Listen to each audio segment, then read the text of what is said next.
Hello students, good morning. Welcome to SPIC J2 online classes. Ray optics में हमने इधर prism, reflection of light and lens, spherical surface वगैरह सब पढ़ा दिया है और आज हम न्यू चैप्टर स्टार्ट करेंगे ऑप्टिकल इंस्ट्रूमेंट्स।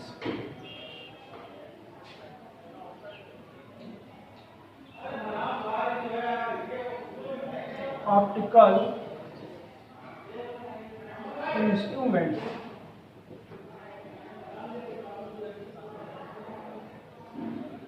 प्रकाशिक यंत्र। ऑप्टिकल इंस्ट्रूमेंट्स में क्लास 10th में भी आपने पढ़ा है नेत्र लेंस, निकट नेत्र लेंस के दोष, दूरदर्शी और सूक्ष्मदर्शी।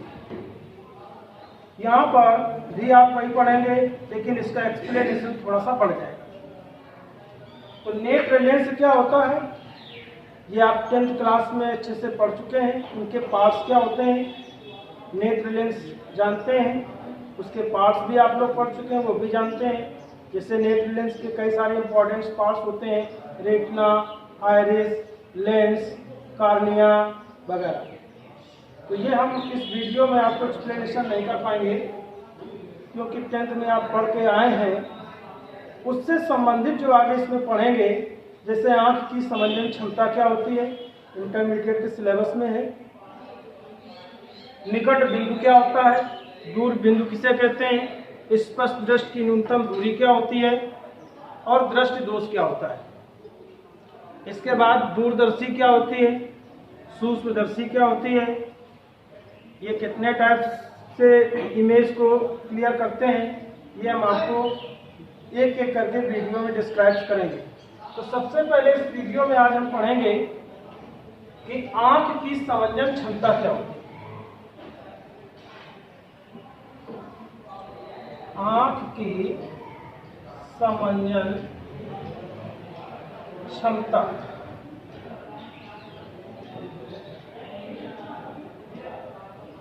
एकोमोडेशन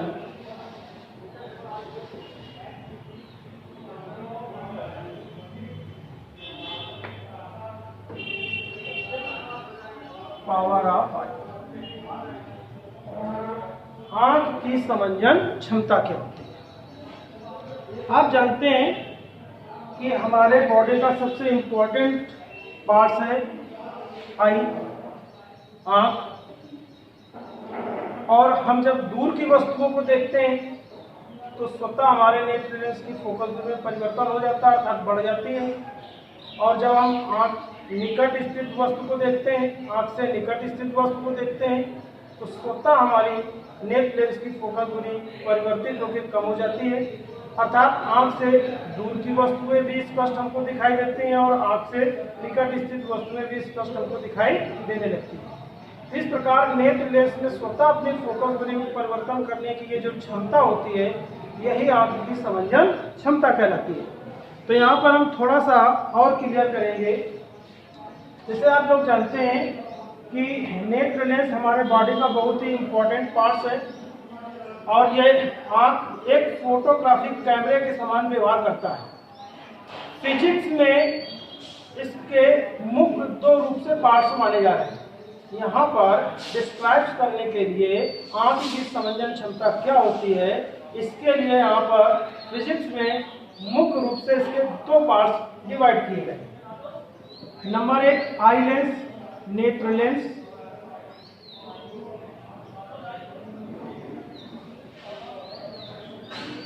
और नंबर 2 रेटिना।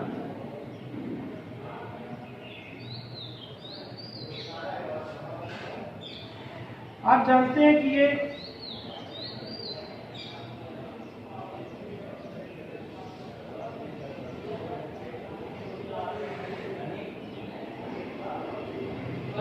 आँख है और ये नेत्र लेंस कहलाता है।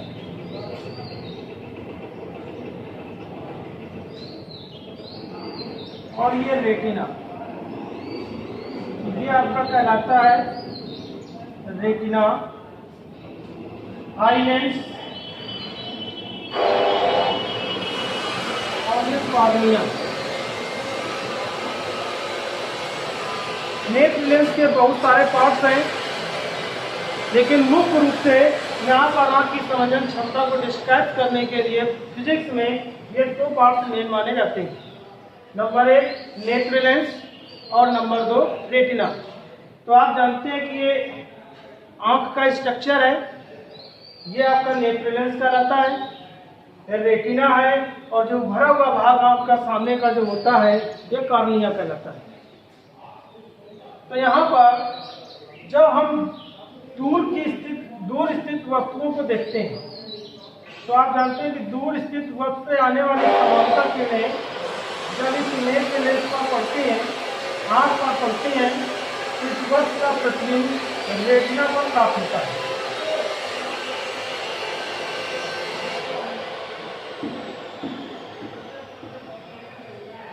वस्तु अनंत पर है, दूर स्थित वस्तु है, दूर से आने वाली प्रकाश की किरणें इस प्रकार नेत्र लेंस पर पड़ती हैं और अपवर्तन के पश्चात यहाँ पर रेटिना पर फोकस हो जाती है, अर्थात वस्तु का स्पष्ट प्रतिबिंब हमको प्राप्त हो जाता है।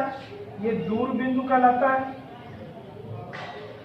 इनफाइनाइट। अगर वस्तु आँख से निकट स्थित है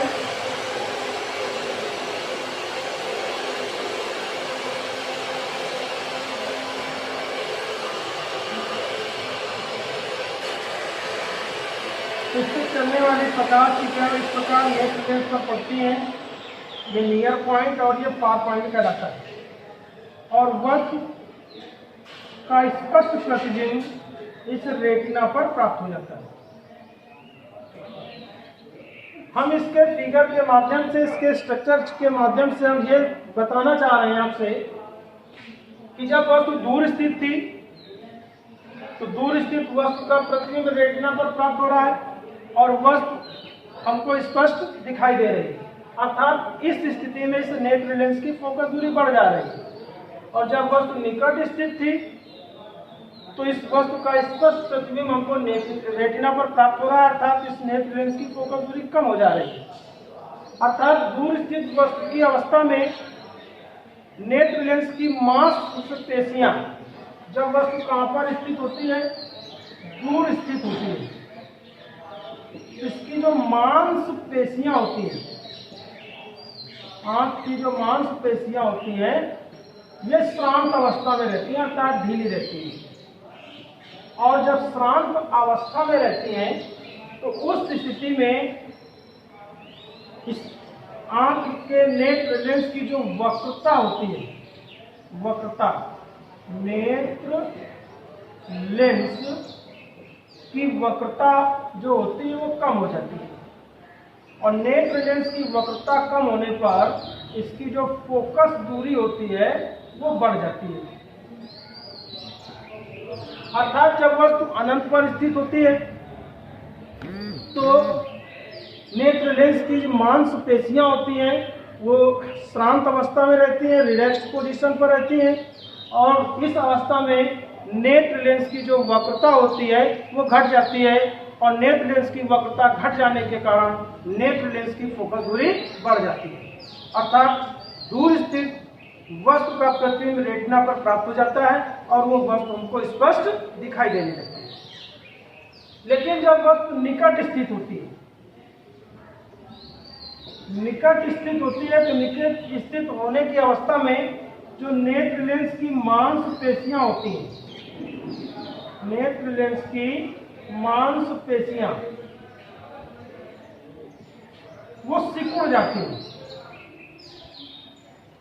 नेत्र लेंस की मांसपेशियां सिकुड़ जाती हैं, और सिकुड़ जाने के कारण नेत्र लेंस की वक्रता बढ़ जाती है, नेत्र लेंस की वक्रता बढ़ जाती है, और नेत्र लेंस की वक्रता बढ़ जाने के कारण नेत्र लेंस की फोकस दूरी घट जाती है, नेत्र लेंस की फोकस दूरी घट जाती है। नेत्र लेंस की फोकस दूरी घट जाती है। तो इस प्रकार हम देख रहे हैं कि जब वस्तु दूर स्थित है तो स्वतः नेत्र लेंस की फोकस दूरी बढ़ जा रही है, और जब वस्तु निकट स्थित है, निकट स्थित वस्तु को हम देखते हैं तो स्वतः नेत्र लेंस की फोकस दूरी कम हो जा रही है। तो इस प्रकार नेत्र लेंस द्वारा स्वतः अपनी फोकस दूरी में परिवर्तित करने की क्षमता या नेत्र लेंस की फोकस दूरी को समायोजित करने की जो क्षमता होती है नेत्र के पास, वो क्या कहलाती है? आंख की समंजन क्षमता या नेत्र लेंस की समंजन क्षमता कहलाती है। तो यहाँ पर देख रहे हैं कि जब वस्तु दूर स्थित थी तो दूर स्थित वस्तु की अवस्था में इस नेत्र लेंस की जो वक्रता होती है वो कम हो जाती है, जिसके कारण नेत्र लेंस की फोकस दूरी स्वतः बढ़ जाती है। और जब वस्तु निकट स्थित है तो निकट में स्थित होने की अवस्था में नेत्र लेंस की मांसपेशियां जो है सिकुड़ जाती हैं, और नेत्र लेंस की मांसपेशियां सिकुड़ जाने के कारण नेत्र लेंस की जो वक्रता होती है वो बढ़ जाती है, और नेत्र लेंस की वक्रता बढ़ जाने के कारण नेत्र लेंस की फोकस दूरी स्वतः कम हो जाती है, घट जाती है। तो इस प्रकार नेत्र लेंस के द्वारा स्वतः अपनी फोकस दूरी को समायोजित करने की क्षमता को नेत्र लेंस की समंजन क्षमता कहते हैं। अर्थात हम फिर से एक बार बता दें, यहाँ से नेत्र लेंस की समंजन क्षमता की डेफिनेशन प्राप्त हो जा रही है कि जब वस्तु दूर स्थित है तो दूर स्थित वस्तु को देखने के लिए स्वतः हमारे नेत्र लेंस की फोकस दूरी बढ़ जा रही है, और जब वस्तु निकट स्थित है तो निकट स्थित होने की अवस्था में स्वतः हमारे नेत्र लेंस की फोकस दूरी कम हो जा रही है, घट जा रही है। तो इस प्रकार नेत्र लेंस के द्वारा स्वतः अपनी फोकस दूरी को समायोजित करने की जो क्षमता होती है नेत्र लेंस की समंजन क्षमता कहलाती है। अर्थात जब हम दूर की वस्तुओं को देखते हैं तो नेत्र लेंस की फोकस दूरी स्वतः बढ़ जाती है, निकट स्थित वस्तु को देखते हैं तो स्वतः ही नेत्र लेंस की फोकस दूरी घट जाती है। तो इस प्रकार नेत्र लेंस के द्वारा स्वतः अपनी फोकस दूरी में परिवर्तित करने की क्षमता को या समायोजित करने की क्षमता को नेत्र लेंस की समंजन क्षमता कहते हैं। यहीं पर हम 2 पॉइंट और डिस्कस करेंगे कि नेत्र लेंस का निकट बिंदु क्या होता है और दूर बिंदु क्या होता है।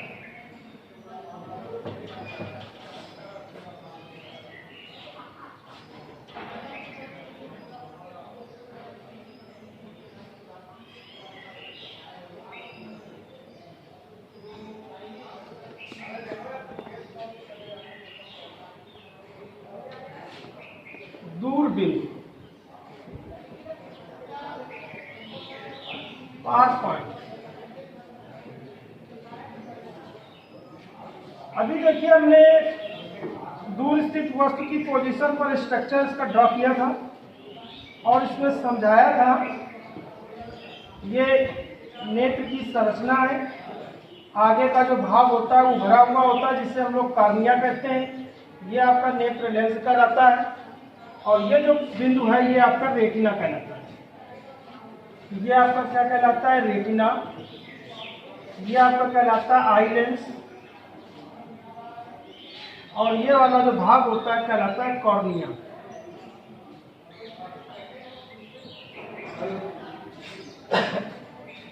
दूर बिंदु की बात हम कर रहे हैं। दूर बिंदु मान लेते हैं कि वस्तु बहुत दूर स्थित है, अर्थात दूर बिंदु कहाँ पर होता है? अनंत, इनफाइनाइट।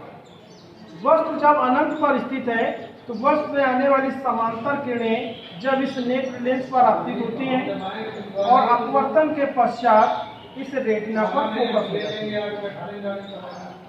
तो हम कह सकते हैं कि नेत्र लेंस से वह अधिकतम दूर स्थित बिंदु, फिर से ध्यान से समझ लें, नेत्र लेंस से बहुत दूर स्थित वह बिंदु जहां पर स्थित वस्तु को स्पष्ट रूप से देखा जा सकता है, नेत्र का दूर बिंदु कहलाता है। और इस दूर बिंदु को हम कैपिटल F से प्रदर्शित करते हैं। उसको इंग्लिश में हम लोग पॉइंट कहते हैं। इसकी स्पेलिंग F से स्टार्ट होती है, इसलिए दूर बिंदु को हम कैपिटल एफ से प्रदर्शित करते हैं। और दूर बिंदु स्वस्थ आंख के लिए अनंत पर माना जाता है, इनफाइनाइट। ये कई बार प्रश्न पूछा गया है कि नेट का दूर बिंदु कहाँ पर होता है, तो नेट का दूर बिंदु अनंत पर होता है। ये चीज क्लियर हो गई। तो हम दूर बिंदु की डेफिनेशन यहीं से प्राप्त हो जाती है। हम कह सकते हैं कि आंख से बहुत अधिक दूरी पर स्थित वह बिंदु जहां पर स्थित वस्तु को स्पष्ट रूप से देखा जा सकता है, उस बिंदु को हम दूर बिंदु कहते हैं। और स्वस्थ नेत्र के लिए दूर बिंदु अनंत पर होता है। तो दूर बिंदु कहाँ पर स्थित होता है? अनंत पर स्थित होता है। वस्तु हमको स्पष्ट तभी दिखाई दे सकती है जब उस वस्तु का प्रतिबिंब हमारा रेटिना पर प्राप्त होता है। निकट बिंदु, निकट बिंदु क्या होता है? Near point. निकट बिंदु अभी भी हमने इसके पहले आंख के स्ट्रक्चर के द्वारा बताया था।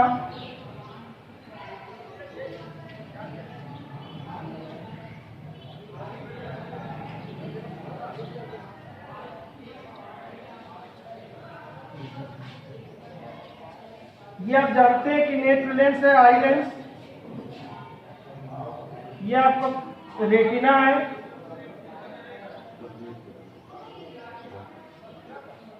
और जो भरा हुआ भाग आपका कॉर्निया कहलाता है।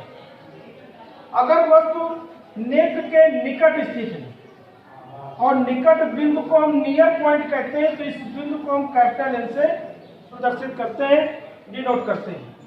तो निकट स्थित बिंदु से आने वाली प्रकाश की किरणें जब इस नेत्र लेंस पर आपतित होती हैं और लेंस से अपवर्तन के पश्चात इस रेटिना पर फोकस हो जाती हैं। और अभी मैंने एक पॉइंट बताया था कि जब वस्तु से आने वाली किरणें नेत्र से लेंस से अपवर्तन के पश्चात रेटिना पर फोकस होती हैं, अर्थात उस वस्तु का प्रतिबिंब रेटिना पर प्राप्त होता है, वो वस्तु हमको स्पष्ट दिखाई देती है। तो नेत्र लेंस का नेत्र का जो निकट बिंदु होता है ये 25 सेंटीमीटर पर होता है। जैसे दूर बिंदु कहाँ पर प्राप्त होता है? अनंत पर। ठीक उसी प्रकार निकट बिंदु की दूरी 25 सेंटीमीटर पर होती है। अर्थात वस्तु हमारे आंख के निकट जितना स्थित होगी, हमको उस वस्तु को देखने के लिए आंख के द्वारा अधिक से अधिक समंजन क्षमता लगानी पड़ती है। तो अगर वस्तु 25 सेंटीमीटर की दूरी पर स्थित है, तो उस 25 सेंटीमीटर की दूरी पर स्थित है, तो एक सीमा तक आप वस्तु को देखने के लिए अधिक से अधिक समंजन क्षमता का प्रयोग कर सकते हैं। तो 25 सेंटीमीटर की दूरी पर रखी हुई वस्तु को आप स्पष्ट देख सकते हैं। अगर वस्तु 25 सेंटीमीटर से कम दूरी पर स्थित है, तो वो वस्तु आपको स्पष्ट दिखाई नहीं दे सकती। और किसी भी वस्तु को देखने के लिए आंख की समंजन क्षमता एक सीमा तक लगाई जा सकती है, उस सीमा से अधिक नहीं लगाई जा सकती। तो इस प्रकार आप देख रहे हैं निकट बिंदु की दूरी 25 सेंटीमीटर होती है और दूर बिंदु की दूरी अनंत पर होती है।